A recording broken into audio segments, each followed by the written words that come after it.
तो आखिर आप अपना पीएफ विड्रॉल कब कर सकते हो, पेंशन शेयर को कब विड्रॉल कर सकते हो, कौन से फॉर्म्स लगाने होते हैं, ये सारे आपके जो कमेंट्स रेगुलर बेसिस पे आप हमारे चैनल पे करते रहते हो। आज मैं उनके वन बाय वन आंसर करने की कोशिश करूँगा। कुछ मैंने ऐसे कमेंट्स वहाँ से पिक किए हैं जो कि यूजुअली हर एक के लिए रिलेटेबल हो सके या फिर मैक्सिमम ऑफ द ऑडियंस के लिए रिलेटेबल हो सके।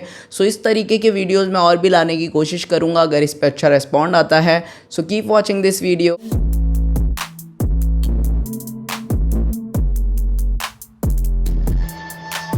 सबसे पहला कमेंट तो आता है यहाँ पे पायल गुप्ता जी का। इन्होंने कमेंट किया है, भैया जैसे मैंने अपनी जॉब को लेफ्ट करी है तो should I file this form and. तो ये कमेंट इन्होंने किया है 15G वाले फॉर्म के ऊपर। तो 15G फॉर्म पायल जी सिर्फ और सिर्फ तब भरना होता है जब आप अपना फॉर्म 19 के थ्रू पीएफ विड्रॉल कर रहे हो। लेकिन उसमें भी कंडीशन ये है कि अगर आपकी सर्विस 5 साल से कम की है और आपका जो ईपीएफ अमाउंट है वो 50,000 से ऊपर का है। EPF amount is employ share plus your employer share.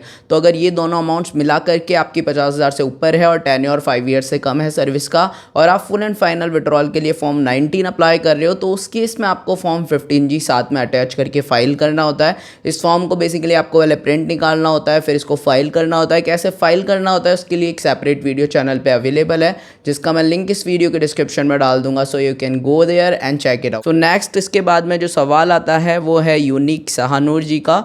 तो इन्होंने पूछा है पीएफ में पासवर्ड फॉरगेट करते समय नेम मिसमैच दिखा रहा है, please help.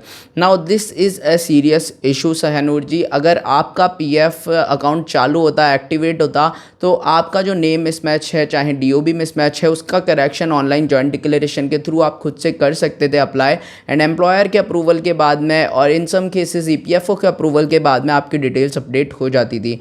But in this case जिसमें अगर आप अपना पीएफ अकाउंट एक्सेस ही नहीं कर पा रहे हो और आप फॉरगेट पासवर्ड करने जा रहे हो, उस केस में मिसमैच बता रहा है तो it has to be same in your PF account and Aadhaar card. तो उसको पहले आपको अपने एम्प्लॉयर के थ्रू जॉइंट डिक्लेरेशन ऑप्शन के थ्रू ठीक कराना होगा। दैट मीन्स एम्प्लॉयर के पास में भी अलग से जॉइंट डिक्लेरेशन वाला ऑप्शन शो करता है।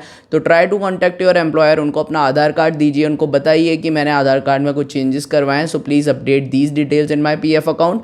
उसके बाद में जब वो आपके एम्प्लॉयर कर देंगे through the joint declaration option from the employer portal, उसके बाद में आप अपना पासवर्ड फॉरगेट भी कर पाओगे और अपना ईपीएफ अकाउंट एक्सेस भी कर पाओगे।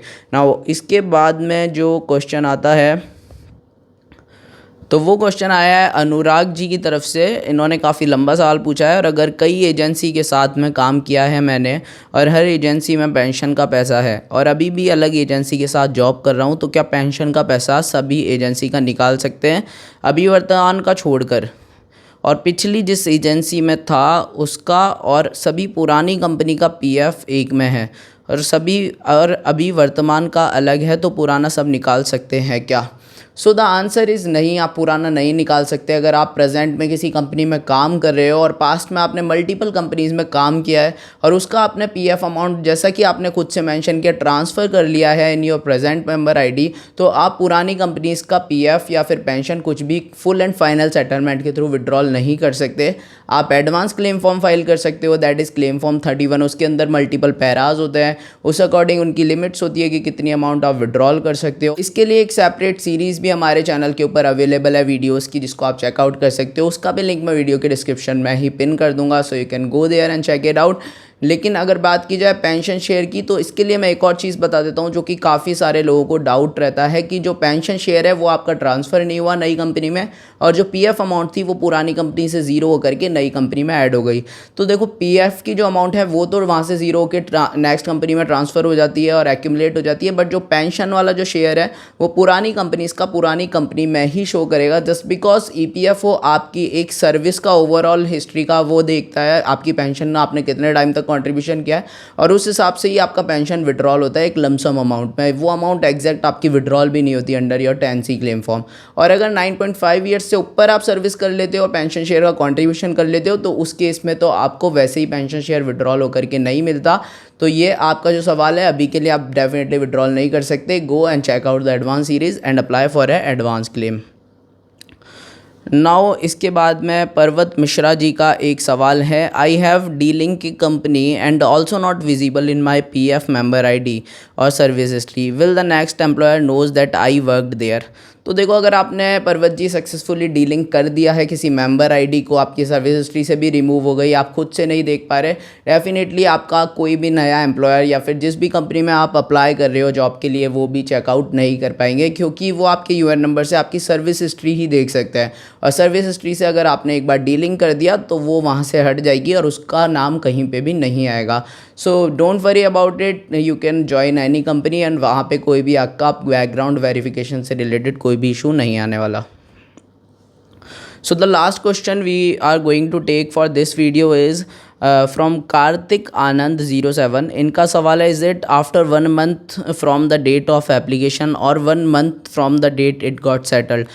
तो इन्होंने इलनेस पैरा के लिए पूछा है। तो देखो, इलनेस पैरा जिस डेट को आपका सेटल्ड हुआ है उसके 1 मंथ बाद ही आप रीअप्लाई कर पाओगे। So wait for the 1 month at least, जब आपका सेटल्ड हुआ है उसी डेट से ये कंसीडर होगा।